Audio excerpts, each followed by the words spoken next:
Hello. So in this video, we are going to continue with the Bullseye tutorial, making that game where we shoot arrows across the screen to try to hit some targets.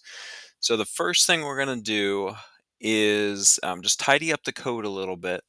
Right now we're drawing the arrow, we're drawing the player, and we did so using some functions. So I actually want to define a few more functions and just reorganize my code a little bit.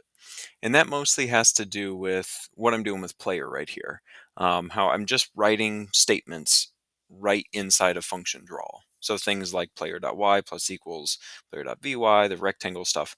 Um, I'd rather tidy this up and organize it somewhere in the same way that we did draw arrow. So the function draw arrow, does that kind of stuff, and move arrow does that kind of stuff. So I think this would be good to do um, there as well. So I'm going to start by defining those functions. So I am outside of function draw right now. When I click there, you can see it highlighting its ending partner. So I'm going to go after that ending right there and before the next function because I just want to be an empty space. So I'm going to make a function called draw player. Notice the capital P there for camel case. And then I'm going to put the code in here. We already have the statements. We already have the code. I'm just going to move it. So I'm going to take this.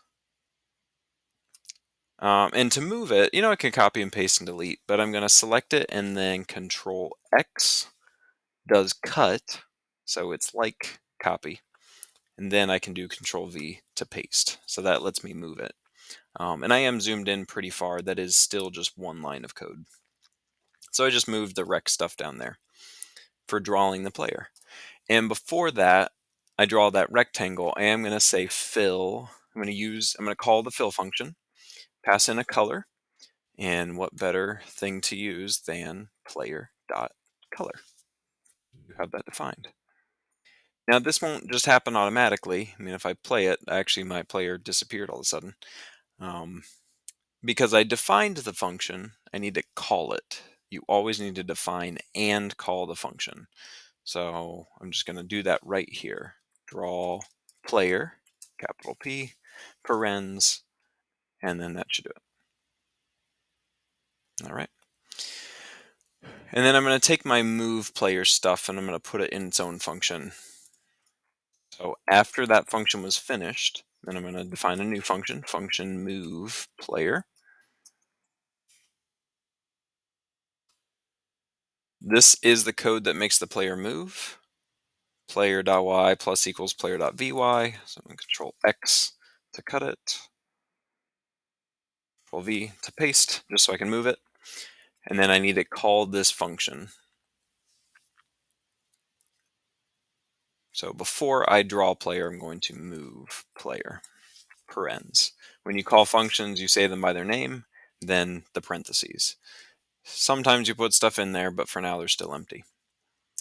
All right, so that should have kept it there. So my program didn't change. There's no new feature. All I've done was organize my code a little bit. So when you look at the function draw, you can just read phrases in English that tell you what's happening. That it's doing the player while collision, it's moving the player, drawing the player, moving the arrow, drawing the arrow. You can read that in English. That's what's happening. And then if you get curious about how to change those things or what's going on, then you can look at each of the functions and the code that's inside of it. So that's kind of the idea, is to organize things and label things a little bit better.